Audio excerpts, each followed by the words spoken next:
Telangana Pradesh Congress committee NRI CEL Kuwait బ్రాంచ్లో కన్వీనర్గా సికింద్రాబాద్ ఈసీఎల్కు చెందిన శ్రీమతి కళ్యాణి చోపుల నియమించబడ్డారు. TPCC NRI cell chairman doctor BM Vinod Kumar నియామక ఉత్తర్వులను జారీ చేశారు. తెలంగాణ రాష్ట్రంలో కాంగ్రెస్ పార్టీ ప్రభుత్వం ఏర్పాటుకు అసెంబ్లీ ఎన్నికల్లో కళ్యాణి చోపుల చేసిన సేవలను గుర్తించగా ఈ నియామకం చేసినట్లు ఆయన తెలిపారు.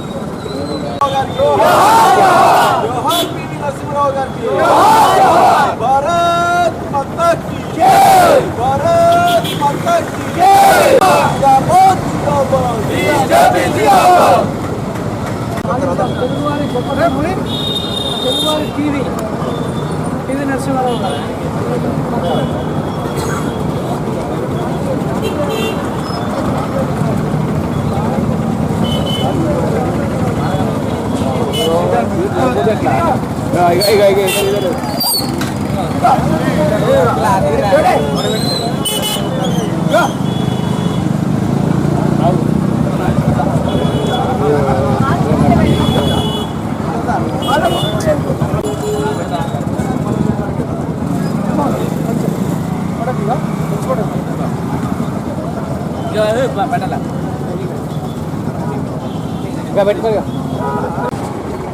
భారత ప్రభుత్వం మన తెలుగు వారైనటువంటి తెలుగు గడ్డ మీద పుట్టినటువంటి ఉమ్మడి వరంగల్ కరీంనగర్ బార్డర్లో పుట్టినటువంటి తెలుగు బిడ్డ గౌరవనీయులు పెద్దలు క్రీస్తేసులు శ్రీ పివి నరసింహారావు గారి భారత ప్రధానిగా చేసి వారిని ఈరోజు కేంద్ర ప్రభుత్వము వారికి ఏదైతే మన భారతదేశంలో అత్యున్నతమైనటువంటి పురస్కారాన్ని భారతరత్నను ఈరోజు ప్రకటించడం జరిగింది. ఇది యావత్ తెలుగు ప్రజలందరికీ గర్వకారణం. ఎందుకంటే వారు ప్రపంచవ్యాప్తంగా కూడా పివి నరసింహారావు గారు ఈ ప్రాంతానికి కాదు, తెలుగు రాష్ట్రాలకే కాదు, యావత్ దేశానికే సేవ చేసినటువంటి మహా ఉన్నతమైనటువంటి నేత.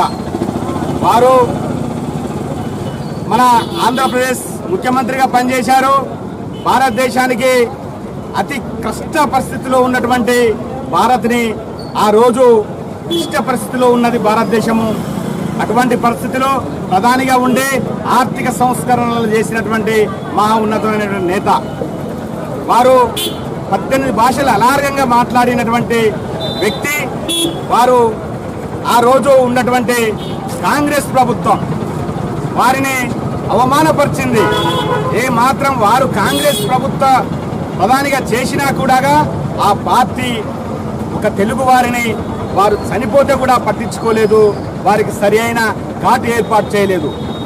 అయినా కాకుండా ఎవరైతే దేశానికి సేవ చేసిన దాంట్లో ప్రథమ స్థానంలో ఉన్నారో పివి నరసింహారావు గారిని ఈరోజు భారతదేశంలో పరిపాలిస్తున్నటువంటి నరేంద్ర మోడీ మన భారతదేశానికే కాకుండా యావత్ విశ్వాన్ని మొత్తం కాకుండా అగ్రగామిగా ఉండి నడుపుతున్నటువంటి నరేంద్ర మోడీ గారు ఈరోజు పివి నరసింహారావు గారిని గుర్తించి మన భారత ప్రభుత్వము ఈరోజు వారికి భారతరత్న ప్రకటించడం జరిగింది.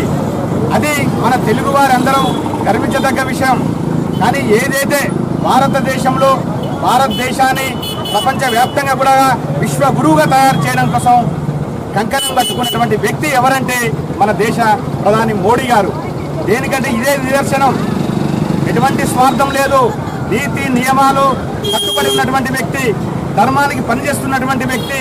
అటువంటి వ్యక్తి ఈరోజు మనకు